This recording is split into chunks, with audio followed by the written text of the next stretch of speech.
Palavra da Verdade, com Hernandes Dias Lopes. Hoje eu quero partilhar com você o texto de primeira carta de João, no capítulo 2, versos 1 e 2. Eu peço que você abra comigo, por gentileza. Primeira carta de João, capítulo 2, versos 1 e 2.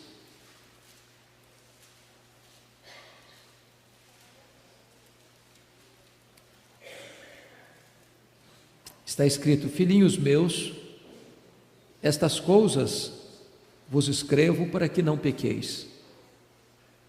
Se todavia alguém pecar, temos advogado junto ao Pai, Jesus Cristo o justo. E Ele é a propiciação pelos nossos pecados, e não somente pelos nossos próprios, mas ainda pelos do mundo inteiro. Amém.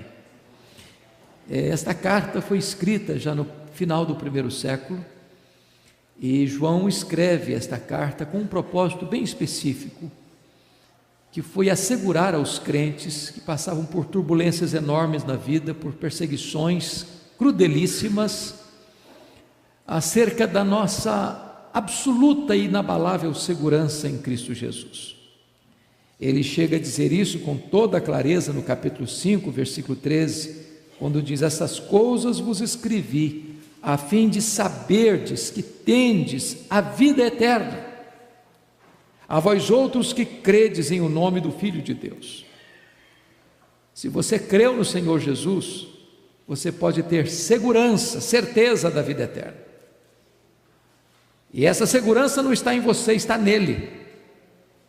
E a convicção dessa certeza está porque Ele prometeu e Ele é fiel para cumprir. Agora João, nesse texto lido, escreve para os irmãos na fé com muita doçura, como era peculiar do apóstolo, chamando-os de filhinhos, filhinhos meus. E ele diz assim: estas coisas vos escrevo para que não pequeis. Nós não temos licença para pecar, nós não temos permissão para pecar. A ordem de Deus para nós é não pecar. Mas talvez algum crente possa se afligir, dizendo: meu Deus, eu pequei, e agora? E agora? E quem de nós não passa por essa experiência? Quem de nós, embora salvos, seguros, não sofre a desdita, a tristeza, a dor de pecar ainda? De cometer um deslize, de falar o que não devia ter falado, de fazer o que não devia ter feito, de não fazer o que deveria ter feito, de cogitar no coração coisas más.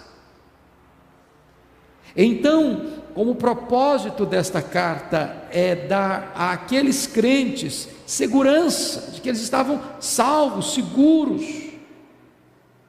João prossegue e diz: se todavia alguém pecar, temos advogado junto ao Pai, Jesus Cristo o justo. É muito importante todos nós sabermos que todos nós, indistintamente, grandes, pequenos, homens, mulheres, crianças, adolescentes, jovens, adultos, anciãos, doutores, analfabetos, ricos e pobres, todos vamos ter que comparecer perante o tribunal de Deus. E naquele dia, diz a Bíblia, os livros serão abertos. E naquele dia, nós vamos ser julgados segundo as nossas obras. E naquele dia, testemunhas levantar-se-ão contra nós. Primeiro, nossas palavras. A Bíblia diz que o homem vai dar conta no dia do juízo por todas as palavras frívolas que ele proferiu. Eu sei que você não se lembra de todas, mas eu lhe pergunto: você já xingou alguma vez? Já falou algum palavrão alguma vez? Já contou alguma piada imoral que não devia ter contado, mas contou? Já falou mal dos outros alguma vez? Então, por esse filtro, ninguém escapa. Nós vamos ser julgados segundo as nossas obras, o que nós fizemos, o pai, a mãe, o marido, a mulher, o filho, a filha, o amigo, a amiga, o pastor, a igreja. A lei não viu.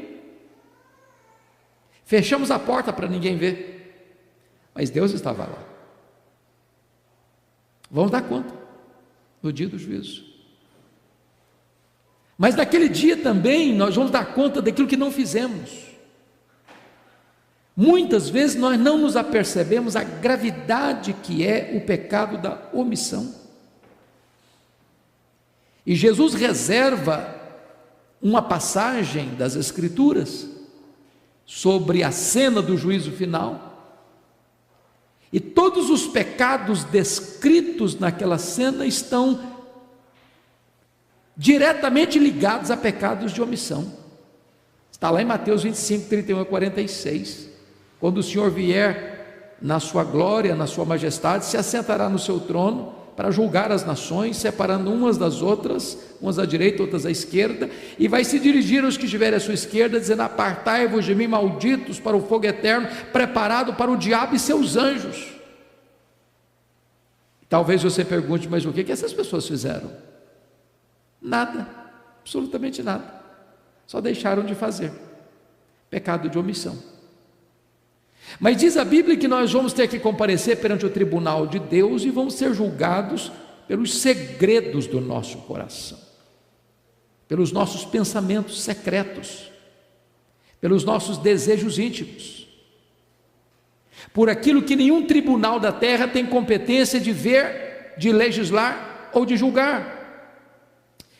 Obviamente que por esses filtros de Deus ninguém escapa, até porque para passar no filtro da lei tem que ser perfeito.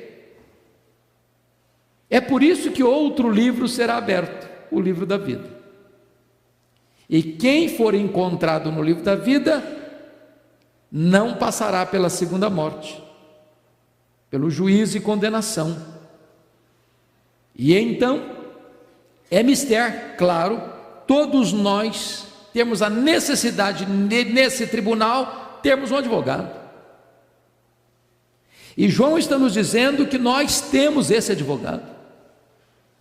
E ele não é um advogado qualquer, ele é o advogado, o justo.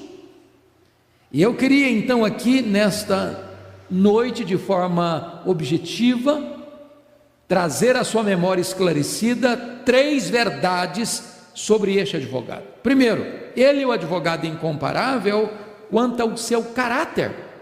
Veja comigo o verso 1: se todavia alguém pecar, temos advogado junto ao Pai, Jesus Cristo, o justo. Ele é homem, Jesus, ele é divino, ele é o Cristo Messias, mas ele tem um caráter justo. Isso significa que Jesus não é apenas o nosso advogado, ele é o nosso exemplo. Convenhamos, hoje é possível você encontrar um grande advogado de projeção, de proeminência, um expoente na sua área jurídica, que tenha conhecimento e grande desenvoltura no seu trabalho, mas a vida desse advogado está completamente divorciada daquilo que ele exerce. A vida está desacertada, a vida está entregue a pecados, a vícios, a iniquidades, mas na desenvoltura do seu trabalho ele é excelente. Nós não encontramos isso em Cristo. Ele é o justo. Não houve pecado nele, ele é luz, ele é a verdade, ele nunca pecou, ninguém jamais pôde acusá-lo de pecado. A vida dele é o avalista do seu trabalho. Mas vejam mais, no tribunal de Deus, irmãos, só um advogado justo poderia nos valer. Porque veja bem, no tribunal dos homens, a lei é torcida, as testemunhas são compradas, as sentenças podem ser vendidas a peso de ouro. Mas Jesus, o nosso advogado, nunca usou de subterfúgios para conseguir inocentar os seus clientes. Jesus nunca usou das filigranas da lei para oferir vantagens. Aliás, o diabo ofereceu-lhe um reino. Aliás, as multidões quiseram proclamá-lo rei. Aliás, a Bíblia diz que ele veio não para abrogar a lei, não para encontrar brechas na lei, ele veio para cumprir a lei de forma plena, cabal. Na verdade, ele nunca cometeu injustiça, ele nunca acusou a lei de injusta. É por isso que a Bíblia diz que a lei é boa, é santa, é justa, é espiritual. As pessoas acusaram Jesus, mas sem lograr êxito na acusação, chamaram-no de beberrão, chamaram-no de violador do sábado, chamaram-no até de endemoniado. Quando o Sinédrio foi condená-lo, precisou contratar testemunhas falsas, mas ninguém pôde jamais provar nada contra ele. Por isso Jesus Cristo pode ser o seu, o meu, o nosso advogado. Ele é o advogado, o justo, o justo. Ele nunca pecou. Ele é o nosso advogado. Então você não deve pecar, você não pode pecar, você não tem licença para pecar.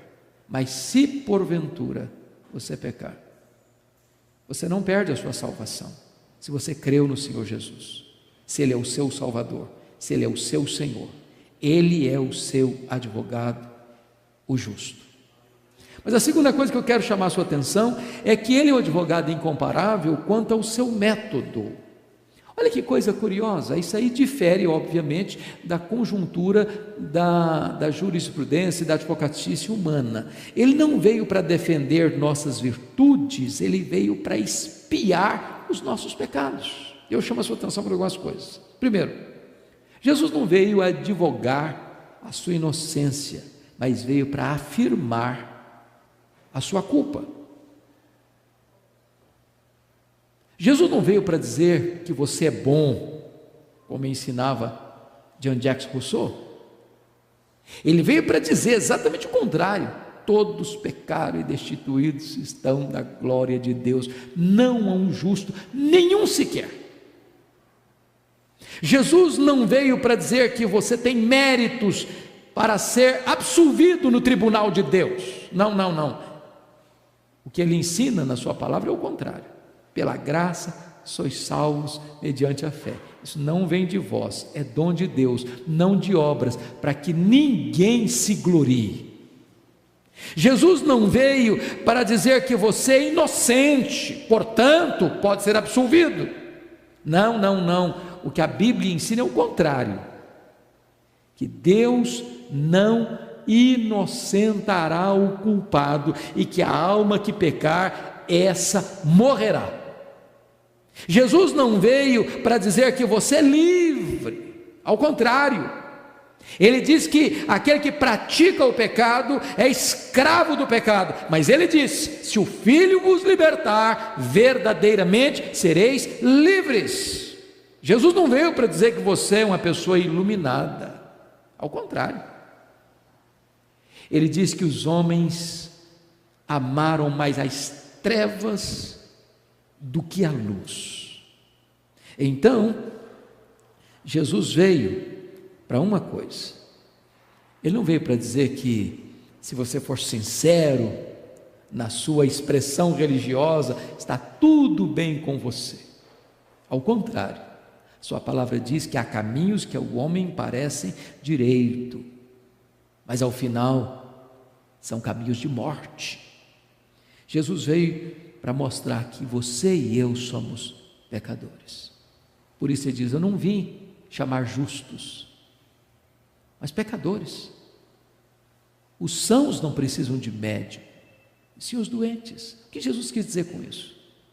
Aquele que acha que é bom, aquele que acha que é justo, aquele que acha que não tem pecado, aquele que acha que está são e não precisa de médico, aquele que se julga bom e justo aos olhos de Deus, esses jamais se renderão a Cristo.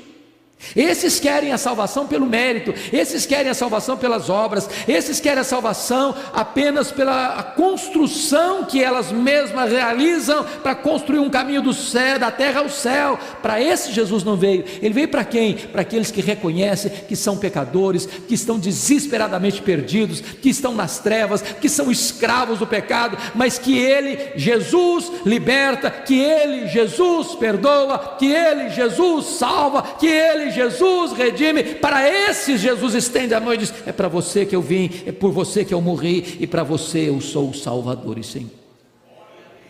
Ele é o nosso advogado, o justo. Segundo lugar, Jesus não veio para falar por você, mas para morrer por você. Eu distingo aqui de todo advogado, porque a palavra advogado é a mesma palavra, a palavra grega parácletos, chamado para estar do lado. Essa é a finalidade de um advogado, estar do lado do seu cliente. Mas Jesus não veio para estar do seu lado, Jesus veio para estar no seu lugar, como seu substituto, como seu redentor. É por isso que o texto nos informa no verso 2 que Ele é a propiciação pelos nossos pecados. Na verdade, o Senhor sofreu o castigo que devia cair sobre você. Aquele cálice de horror que fez Jesus suar e sangrar no Getsêmani, fez Jesus sentir angústia de morte no Getsêmani, era a santa ira de Deus que devia cair sobre a sua e a minha cabeça, e Jesus bebeu gota a gota, sorveu cada gota daquele cálice. O juízo condenatório que o meu pecado merece, Ele carregou sobre Ele. Ele foi fulminado pela lei, porque a lei diz que a alma que pecar, essa morrerá. Ele não pecou, mas Ele carregou sobre o seu corpo, no madeiro, o seu, o meu, o nosso pecado. Ele foi cuspido, Ele foi esbordoado, Ele foi ultrajado, Ele foi vilipendiado.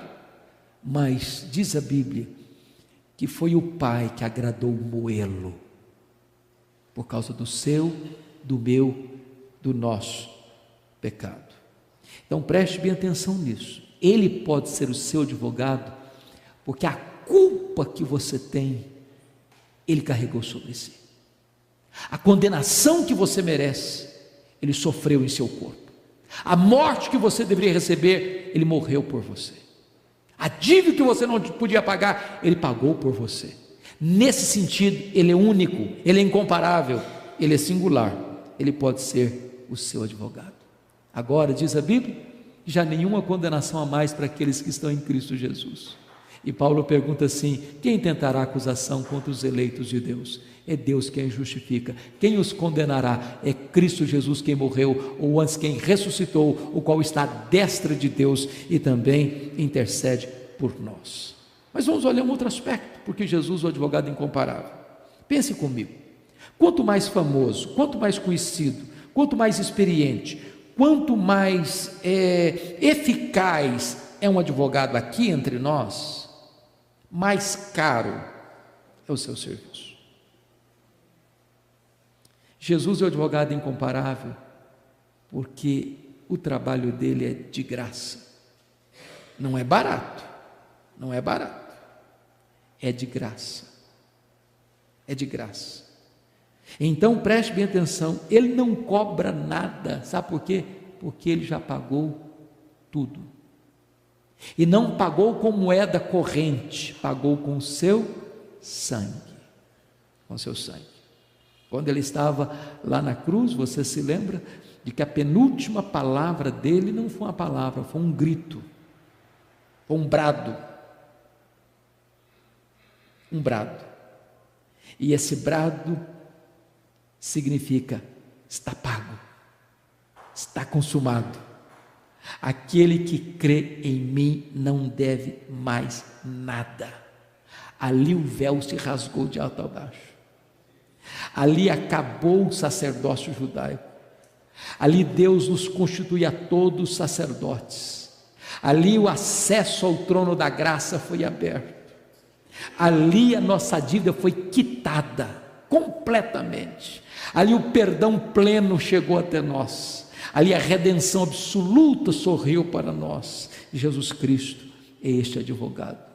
E diz a Bíblia que esta cena acontece não com horror, porque diz Hebreus que ele não levou em conta a vergonha, a ignomínia da cruz, pela alegria que lhe estava proposta, a alegria de conquistar o seu coração pelo seu amor.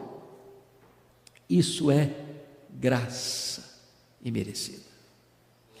Eu nunca me esqueço, pastor Roster, eu era seminarista em Campinas, quando houve uma grande concentração evangelística no Parque do Taquaral, e o então Nilson Fanini, pastor na época muito conhecido no Brasil, foi pregar naquela conferência. E ele pregou naquela ocasião em Efésios 2:8, pela graça sois salvos. E ele disse: vocês precisam entender o que é graça. E ele contou uma história. E histórias têm a capacidade de clarear uma verdade, de trazer fixação na nossa memória desta verdade. Então ele disse para nós: você quer saber o que é graça? Aí contou. Um professor de escola bíblica dominical recebeu meninos muito carentes, de uma sociedade, de um bairro muito carente, meninos que viviam em situação de risco, de violência. E então percebeu aquele professor que aquele menino vinha para a sala, escola bíblica dominical, com os pés descalços, com roupas puídas. E esse homem, movido de compaixão, resolveu ir a uma loja, comprar roupas, comprar calçado, comprar brinquedos. E então subiu um morro, que a sua casebre ficou lá no alto do morro. E aquele menino, sem saber para quem eram aqueles presentes, querendo apanhar aqueles presentes, saquear aqueles presentes, pega uma pedra, jogou no homem, feriu a cabeça do homem, ele caiu desmaiado, e ele catou os presentes e levou para casa. Quando o homem voltou ao seu senso, foi no hospital, fez curativos, melhorou, foi numa loja, comprou novas roupas, novos calçados, novos brinquedos, fez o mesmo caminho. Quando chegou na casa do menino, bateu a porta, o pai veio assim muito constrangido atender, e o professor disse: eu vim trazer esses presentes para o seu filho. E o pai, movido de um senso de justiça, disse para o professor: foi meu filho que jogou aquela pedra no senhor. O meu filho não merece esses presentes. E o professor respondeu: é verdade, o seu filho não merece, mas o seu filho precisa. Isso é graça. Eu não mereço, mas eu preciso. Foi o que Jesus Cristo fez por nós. Nós não merecemos, mas nós precisamos. Mas um outro aspecto de Jesus, o advogado incomparável, quanto à sua exigência, ele exige entrega total da causa a ele. Pense comigo agora no plano humano. Quando alguém tem uma causa muito grande, via de regra, não contrata um advogado, ele contrata uma banca de advogados. Porque às vezes o processo tem uma variada situação, vários aspectos, onde cada advogado é especialista num departamento ou numa específica área. Mas notem Jesus, ele requer que você reconheça que ele é o titular absoluto da ação, ou então ele pede subestabelecimento. Ele não aceita você tê-lo como advogado e buscar um outro advogado auxiliar. Em outras palavras, não é Jesus mais as suas obras, não é Jesus mais a sua igreja, não é Jesus mais o seu sacrifício, não é Jesus mais Maria, não é Jesus mais o Papa, não é Jesus mais Pedro, não é Jesus mais o apóstolo, não é Jesus mais o milagre, é só Jesus. Ou ele é o titular absoluto da ação, ou ele não é seu advogado. Ou você confia específica, exclusiva e totalmente nele, ou então ele não é o seu advogado. Não há nenhum outro nome dado entre os homens pelo qual importa que sejamos salvos. Mas há uma terceira e última verdade que eu gostaria de enfatizar. Primeiro, quanto ao seu caráter. Segundo, quanto ao seu método. Agora, terceiro, quanto à sua eficácia. Ele nunca perdeu uma causa. Nunca alguém foi a Jesus necessitado, carente, quebrantado, arrependido, que fosse despedido. Aquele que vem a mim, de maneira nenhuma eu o lançarei fora. Então quero destacar aqui algumas coisas. Veja você que para Jesus não há pecado que ele não perdoe. Imagine alguém muito desesperado. Pense comigo, irmãos, quantas pessoas que ao cometerem um deslize, um pecado, uma queda moral, se desespera a ponto de tirar sua própria vida. Isso tem acontecido hoje? Muito, muito. Tem perdão? Tem saída? Pois Jesus é o advogado justo. Ele nunca perdeu uma causa. Nunca alguém chegou para ele quebrantado e arrependido que disse: para o seu caso não tem jeito. O único pecado que não tem perdão é a blasfêmia contra o Espírito Santo. E a blasfêmia contra o Espírito Santo é alguém atribuir ao diabo conscientemente, deliberadamente aquilo que é obra de Deus. Mas por pior que seja um pecado, onde há coração quebrantado, aí ele está, aí ele estende a mão, aí ele restaura, aí ele perdoa. Então veja você que não há pessoa indefensável para Jesus. Essa causa é indefensável.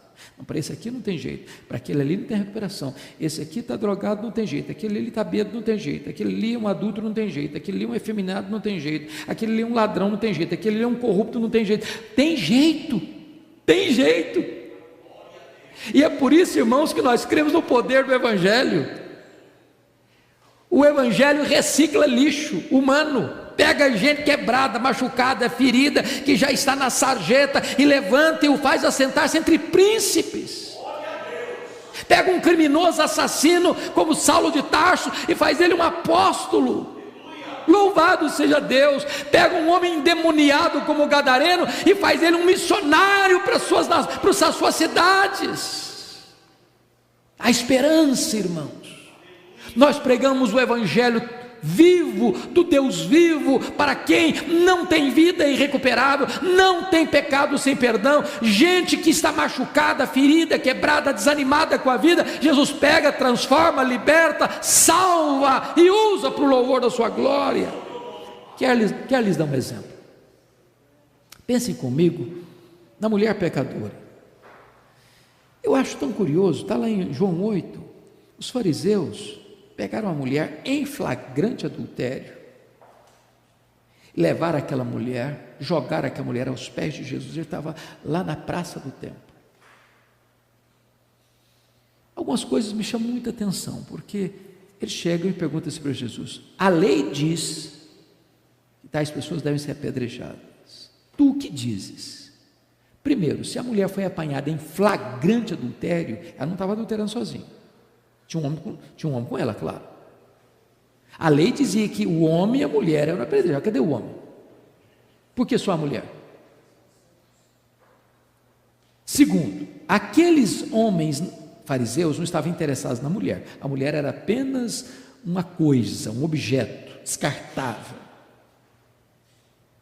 Também eles não estavam interessados na lei. Também eles não estavam interessados na opinião de Jesus, de aprender com Jesus. Eles estavam usando uma pessoa para alcançar um propósito nefasto, que era buscar uma ocasião para acusar Jesus. Eles não estavam nem interessados em condenar aquela mulher, eles estavam interessados em condenar Jesus. Aí notem comigo que essa mulher, primeiro, ela está condenada no tribunal da lei, a lei mandava apedrejar mesmo. Aquela mulher estava condenada, em segundo lugar, no tribunal da opinião pública. Terceiro, aquela mulher estava condenada no tribunal da religião. Quarta, aquela mulher estava condenada no tribunal da consciência. Aí diz a Bíblia que Jesus, em face da pergunta, não responde. Eu acho tão lindo Jesus, porque quando alguém chegava com pergunta de algibeira para ele e fazia pergunta, ou ele não respondia, ou ele devolvia a pergunta e colocava a pessoa enrascada. A pessoa botava um laço para ele e a pessoa caía no próprio laço. Ele não respondeu. Começou a escrever no chão, talvez com o dedo, a poeira do chão do pátio do templo. A palavra lá não é grafê, é epigrafê, e alguns estudiosos dizem que epigrafê é como se fosse escrever a sentença, uma sentença contra alguém. Talvez Jesus escrevesse em letras bem garrafais os pecados daqueles acusadores, não sei, talvez. Então Jesus, diante da insistência deles, levantou e disse: quem tiver sem pecado, atire a primeira pedra. E aí, acusados pela consciência, foram saindo, o mais velho ao mais novo. Aí Jesus se volta para a mulher e pergunta assim: ô mulher, onde estão os teus acusadores? Eles não te condenaram? Eu também não te condeno. Vai e não peques mais. Jesus tratou severamente do pecado, mas Jesus foi doce com a pecadora. A esperança para a cana quebrada. Ele não esmaga a cana quebrada, ele não apaga a torcida que fumega. Ele é capaz de pegar a pessoa mais moída pelas tragédias da vida, perdoar, restaurar e levantar. Eu fico olhando um homem como aquele leproso, está lá em Marcos 1, a partir do verso 40. Meus irmãos, Dr. Lucas, no seu registro, diz que o homem estava tomado de lepra. Lucas era médico e ele, ao descrever uma doença, ele era mais preciso. Se aquele homem estava tomado de lepra, pense comigo que aquele homem já devia estar todo defeituoso. As cartilagens já não existiam mais. Aquele homem era uma carcaça humana, era uma chaga viva, o corpo dele apodrecendo, a carne dele se derretendo. Aquele homem tinha suas vestes mal cheirosas.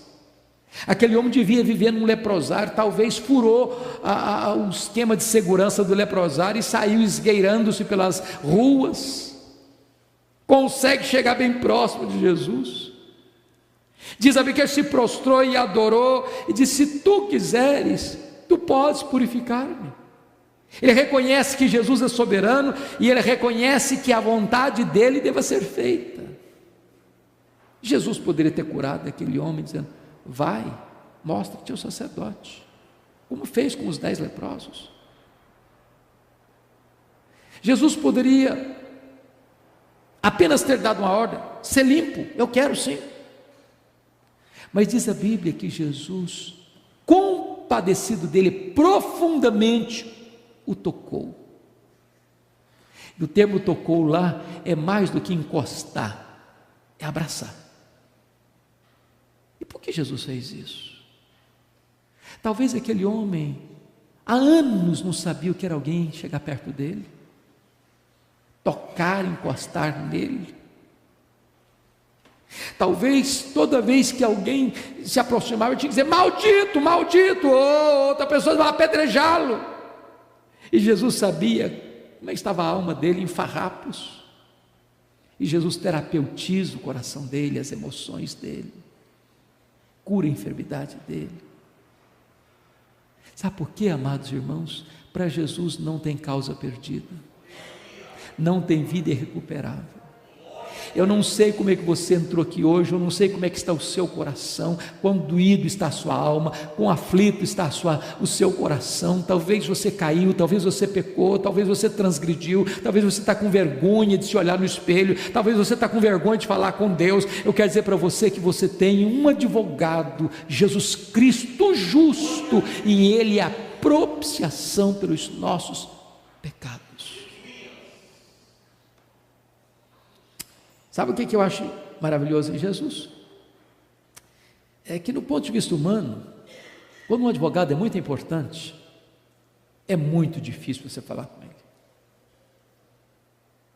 Tem uma agenda complicada, tem secretários e secretárias que blindam, você não pode falar toda hora que você precisa, pois Jesus é o supremo advogado e Ele está sempre pronto a escutar você.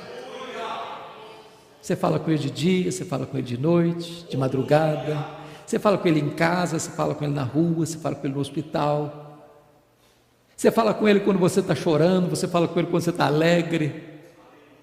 A linha dele nunca está ocupada para você. A hora que você está com o coração apertado, fala com Ele. Ligação direta. Bendito seja Deus. Mas deixa eu dizer outra coisa para você.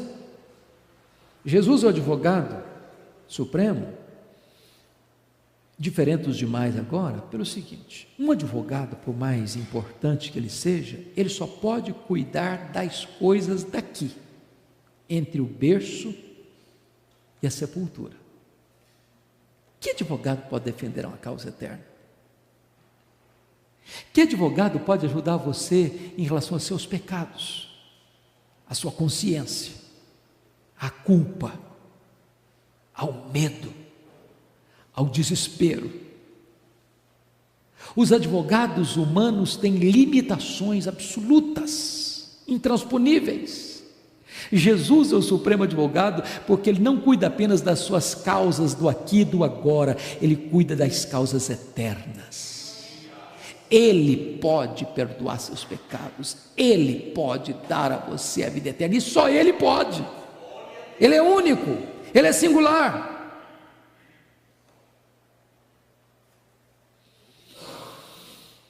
Mas eu quero concluir dizendo para você o seguinte: o advogado aqui, por mais brilhante, num dado momento ou noutro da vida, da sua carreira, ele vai sofrer alguma derrota.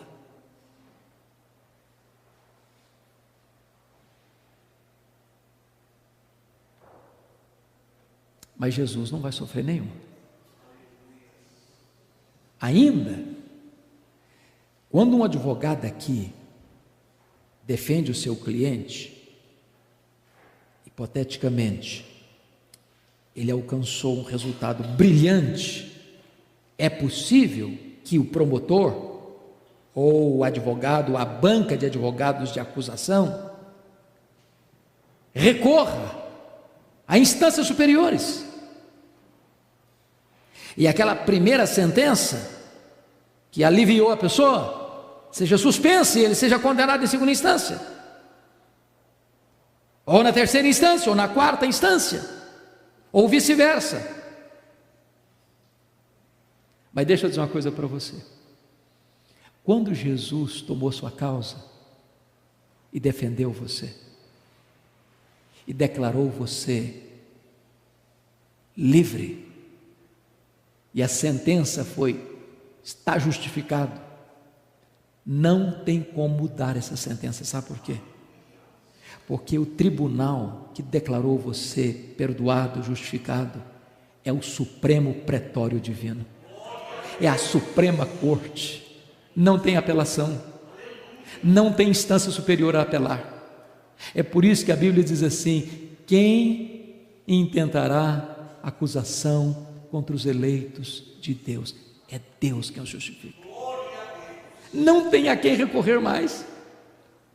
Louvado seja Deus, não há possibilidade de condenação. Por isso a Bíblia diz: já agora nenhuma condenação há para aqueles que estão em Cristo Jesus, nosso Senhor. Eu estou certo de que nem a morte, nem a vida, nem anjos, nem principados, nem poderes, nem altura, nem profundidade, nem qualquer outra criatura poderá nos separar do amor de Deus que está em Cristo Jesus, nosso Senhor.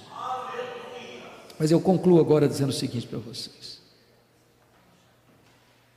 e se você, depois de ouvir a verdade de Deus, não quiser optar por ter Cristo como seu advogado? O que vai lhe acontecer? Então preciso lhe dizer que hoje Ele pode ser o seu advogado. Amanhã certamente Ele será o seu juiz.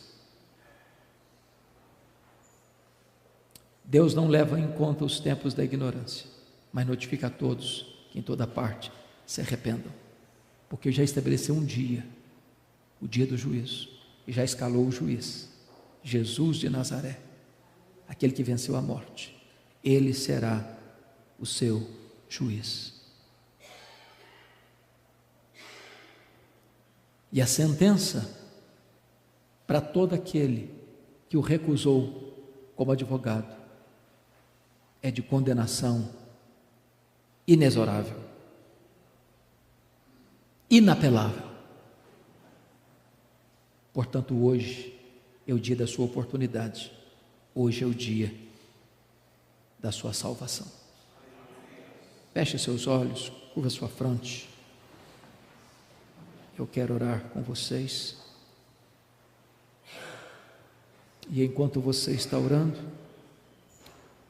eu quero dizer para você que naquele dia não haverá revelia nesse processo, porque todos terão que comparecer perante o tribunal de Deus.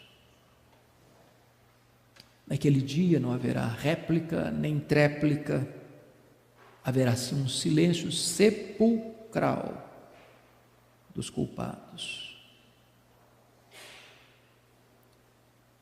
Mas talvez hoje você esteja aflito com seus pecados. E um dia Lutero teve um sonho, ele escreve sobre isso, e o diabo apareceu para ele, uma lista enorme de pecados que ele, Lutero, tinha cometido. E quando o diabo apresentou a lista para ele, e ele leu pecado por pecado, ele disse: é verdade, eu fiz tudo isso mesmo. Só tem uma coisa que não está nessa lista aí, é que o sangue de Jesus me purifica de todo o pecado.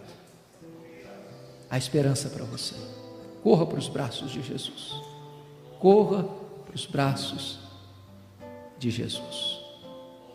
Senhor, a tua palavra foi anunciada nesta noite, e ela é a tua palavra, a palavra viva, a palavra eterna, a palavra poderosa, a palavra eficaz, a palavra que, uma vez semeada, não volta para ti vazia. O que nós te pedimos nesta noite é que o teu Espírito opere em nós eficazmente. E se porventura há alguém aqui nesta noite que ainda não tinha confiado plenamente no Senhor Jesus Cristo como seu advogado, como seu redentor, que nesta noite esse coração se renda a ti e receba Cristo como seu Salvador e Senhor, para que tenha então o perdão de seus pecados e a vida eterna, e seja declarado por ti teu Filho. Bendito é o teu nome, Deus, porque a maioria de nós aqui, pela tua graça, já tem esta esperança e esta segurança. A nós outros, Deus, fortaleça-nos ainda mais a fé, para entendermos quão grande redenção nós temos em Cristo Jesus, e vivermos os dias da nossa vida com ações de graças, com gratidão por esta preciosa salvação.